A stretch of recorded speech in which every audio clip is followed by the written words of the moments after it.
Hello, everyone. I'm Susan Wloszczyna, a senior editor at Gold Derby, and we are going to talk to Michael Zegen, who plays Mr. Maisel, Joel, and the marvelous Mrs. Maisel. And we're going to talk a little bit about the second season.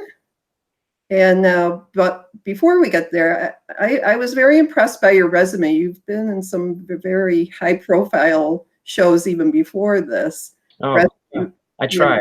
Yeah. Rescue Me, Boardwalk Empire. You were Bugsy Siegel, which again impresses me, and The Walking Dead. Mm-hmm. And but your first role was on The Sopranos, is that right? Yeah, one of my first roles. Yeah, that was a big one, though. It was a tiny little part, but it was at the time. I mean, The Sopranos was so huge, and it was my favorite show and my parents' favorite show. So, so that was really thrilling. But really, the first role I had was the first substantial role. I played Dwight the Troubled Teen on the David Letterman show for a couple of years, and which was absolutely incredible. Yeah, and at the time, I thought it was just like a one episode gig, and then it turned into it was weekly for the most part because Dave liked it, and so they kept bringing me back, and so that kind of funded my situation in New York at the time. You know, I didn't have any money, and I was able to eat after that, so that was nice. Okay, eating's important. Yes. Yeah, sometimes. Yeah. But now, I watched, like, I binge watched literally like all 8 seasons of the Gilmore Girls because I never had time before to watch it, and I just wonder, if the Palladinos have their own style, and this, I mean, for me, it's different than other shows just because they do things like it's almost a movie. They put that much effort into it with the dancing and with the songs and with the beautiful production designs, and they really went to the Catskills and they really went to Paris and the costumes. Well, we went to outside Binghamton, but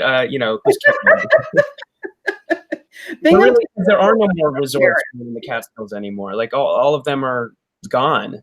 Yeah. All those the Kutchers and the Grossing. Actually, I don't know if Grossinger's is still there, but I they're all gone. So we had to find a spot that still existed, spruce up a little bit. Yeah. But well, I've been to Grossinger's before. Whatever happened to it? So. Okay. Maybe it's still around. I didn't do my research before this happened. So. Yeah.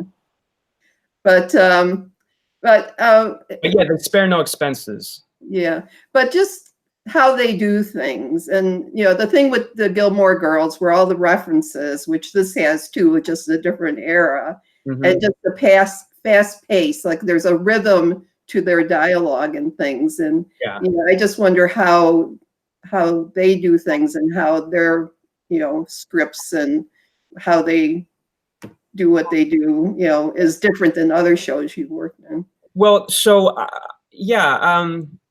was familiar with them. I got to be honest, I was not a Gilmore Girls fan just because I had never seen it. It's not because I was like actively against it or anything like that. I had never seen any episodes of Gilmore Girls before, but I knew who I knew the name Amy Sherman Palladino, and it really it didn't even have to do with her name. I read the script for the pilot of Maisel, and I just fell in love, and I knew that this was something that I had to be a part of. The scripts, and it's funny because I feel like they keep getting longer and longer. I mean, this season alone, like we've had a few scripts that were 90 pages, and 90 pages is a movie. If you think about it, usually it's a minute per page is what it becomes on screen, and so that's an hour and a half, and we kind of have to fit that all together into an hour, and that's where the fast talking comes from and the pace. But to me, I come from a theatrical background. I've done a lot of theater, and it's so theatrical, and luckily we do have these actors on set who are also very theatrical, who have theatrical backgrounds, and so I mean I love it. I love we do these shots, we call them oneers, where there's no cuts. The camera just follows us. Where we could, there's a scene in episode 2 of season 2 where Kevin Pollak and I are walking through the factory, and the garment factory, and where it's one scene, it's like a 10-page scene, and we're walking through, and we just have to keep talking, and you make a left here, you talk to this person, you open a door, you talk to that person, and it's just one continuous shot. And some people might be scared of that, but I welcome it. I love it. It's exciting to me, and that's what acting's all about for me. Well, there's a lot of energy in this show. Yeah. It's hard not to have energy. That's why it's one of the more bingeable shows, because you can't wait to see what's going to happen next. Sure. Yeah. Sure. Yeah. Now, did you base Joel on anyone, or just on what they gave you? No, I didn't base it on anyone. It's hard to base this character on somebody when I don't really know who this character is. I still don't really know who he is. Every script you get, you're finding out something new. I don't know. Some people, they write, they keep a character diary or something like that, or they write a backstory for their character, and that's great. That's fine for them. But I just, especially on a TV series, I just don't think you can do that, because you'd be wrong most of the time. At least for me, I'm literally like finding out more information. I remember in the pilot, we didn't even meet his parents. So I didn't know who they were. I didn't know how he became the person that he became. So yeah, it wasn't based on anyone, but I knew that world. I'm Jewish, and I got the humor, and I kind of understood that world, even though I didn't grow up in that era, but I think I understood it. So hopefully that's why I got the part. Well, I must say, I wanted to basically hiss at you throughout most of the first season. All right. Fair enough. And until the end, when you stood up for her. Yeah, so some people say that that's not even they still can't forgive me after that. But I think the fact that you basically are there for the kids. You're now helping your parents put all their business mess together, and the fact you went to the Concord with everyone, and you stood up there and said, okay, I know what you're thinking, just get over it, and stood by Midge. I think I pretty much forgive you, pretty much. All right. But I would say at this point I could call you a mensch if I wanted to use okay it. All right, I'll take it. But I think probably, my favorite episode was the final episode of the season for you, because the whole thing you did with the other actor hitting those baseballs. What the heck? I mean, did you work? How did you do that? Because you did it how long did that take in the dark? So many people ask about this. Yeah. Okay. First of all, we actually did hit those baseballs. It wasn't all CGI. I will say that there was a little bit of CGI. When the camera's in front of us, we had to miss. We had to throw it up and miss the ball, and then they painted it out afterwards. Because obviously we couldn't hit the cameramen. But we did. First of all, it was the last shot. That was the last shot of the whole season. So we were on this baseball field in Harlem till like 4 a.m, and then that was it. Then we all toasted with champagne, and then got on planes the next day to go to the Emmys. Yeah, we did rehearse it. Joel Johnstone and I, and Joel played high school baseball. I mean, I'm not a baseball player, but I do like baseball, and I've definitely played before, and I played on a softball team in Central Park, and so I like baseball and I can play. But Joel's really good, and also it's confusing having two Joels. Yeah, he plays Archie. But yeah, so they sent us to this like little baseball clinic, which was like on 74th and Columbus, I think, in the city, and it's like in the basement of a bank. And there are batting cages and pitching mounds, and so we just in a bank. Yeah, I didn't they dropped me off, and I was like, I thought we were going to a field. I was calling people. I was like, where am I supposed to go? And they said it's in the bank. So so I went into the basement of this bank, and I think it's like for birthday parties and stuff, but maybe actual players, you know, practice there. But yeah, so we spent about 2 hours just rehearsing the scene and getting it right, and you know, because it said when they hit the ball, you know, on after each line, and so it was tough, but we got it, and it was amazing choreography. Yeah. So. And it's all one shot. That's another one of those, you know, oneers. It was all one shot, and actually it went on longer. They cut it, which was totally fine. But if you notice, it ends on like a close up of me, and then it cuts, and it's kind of from further back in the cut, and you could see that when it's on the close up of me, I'm not holding a baseball bat, but then when it cuts back, I am holding a baseball bat. So sorry for messing up that shot to all the fans out there. I didn't even notice. All right, no, and I didn't notice till like the 4th time I saw it. So, but they did cut. It was even longer, so it was tough, and a lot of it, you know, a lot of rehearsing that scene was just figuring out where the camera's going to be. Yeah. Well, I love that we got to see you get engaged and what that entailed. Oh yeah, that was fun too. It was amazing. That was wonderful too. And yeah, and she had blonde hair. I'm glad she got rid of it. I think she's a cute blonde. But you guys had the dance and traffic and honking and yeah. Anytime I get to do a scene, not even on this show, on any show or any movie, whatever, where they close down a city street. I mean, it's pretty remarkable. Yeah, it's always enjoyable. But was there? I just think that was your best episode, because then, you know, you end up together at least one last time, right, as a couple, and I thought that was beautiful. And I don't know what you thought of that, but yeah, it's funny. So Rachel had been trying. She likes giving away things. I like to be surprised. I don't know like what's going to happen in the next script. We're up to, we just finished episode 4. So, and there's 8 episodes this season. And you know, I remember during that period of time when we were filming season 2, Rachel was trying to tell me what happens at the end. And I was like, I don't want to know. I don't want to know. I like being surprised. And does that change your acting if you don't know the whole? Maybe, but also it's just I'm such a fan. You know, I'm such a fan of this show. And I really am. I'm just as much a fan as any audience member. And so I want to know what happens, but I don't want to, you know, I don't want to give it away before it actually happens. So so she kept trying to tell me the end, and she said something cool happens with the 2 of us, and then I finally get this last script, and I'm literally like at, you know, I'm at like the page before it ends, and I'm like, what was she talking about? Like there's nothing. I'm like, it's over. And then it was like the last page. She comes to me, and then, you know, and then that's do some kissing. But that made me feel better too. Was closure for everybody. Yeah, but I loved it. I loved that ending, and when I read it, I was like, oh man, you know, it was like my heart was racing. It was great. But some people didn't like it.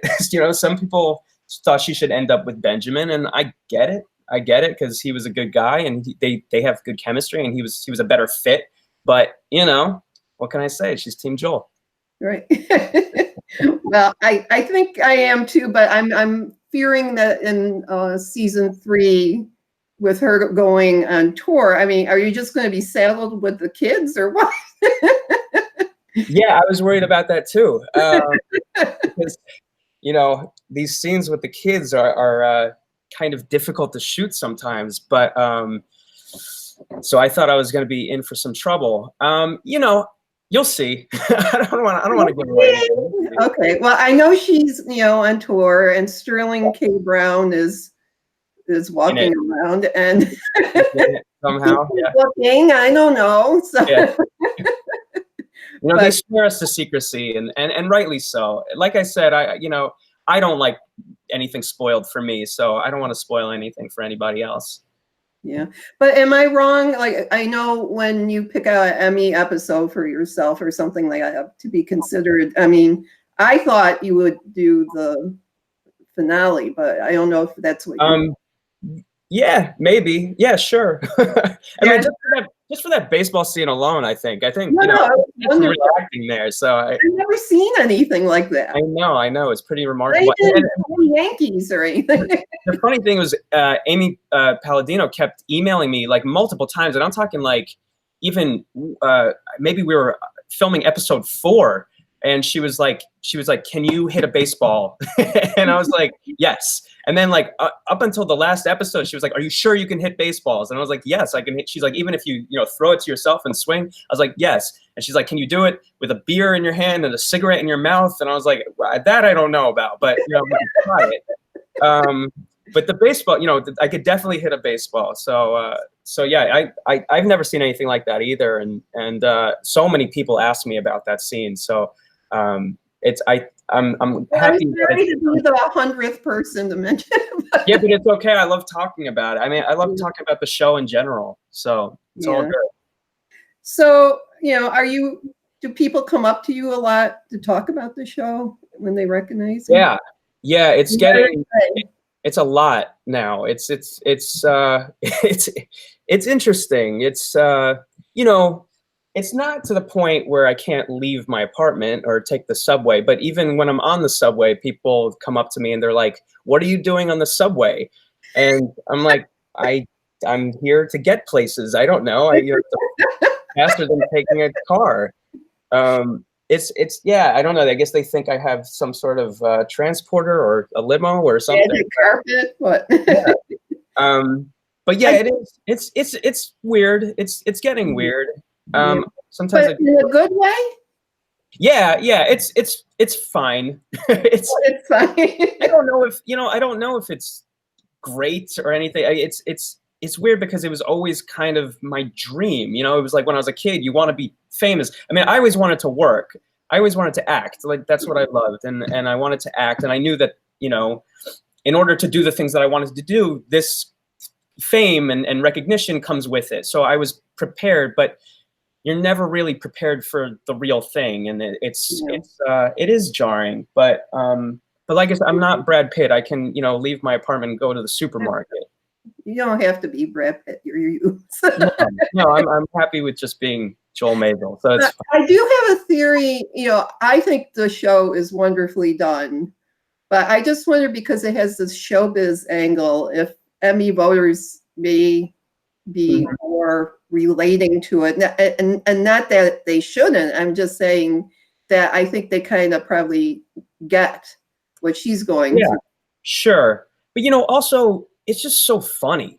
It's so and I think that's the reason more than anything that it gets this kind of recognition, because it is really funny, and it's laugh out loud funny, and I'll be reading scripts and laughing out loud, and that never happens. So well, my favorite thing was Susie's plunger the whole season long. I wanted to get my own plunger. I just they do sell them, in various very places. I don't know if they have red ones. I haven't. I may not have hers, but there are like huge plungers out there right now. I don't know if you saw that. They're doing some marketing thing where in like malls across America, they have these huge plungers that you take pictures with. Okay. Really? I don't know if Alex Borstein's too happy about being associated with a plunger, but She's probably very happy the way that it worked out. So. Yeah. But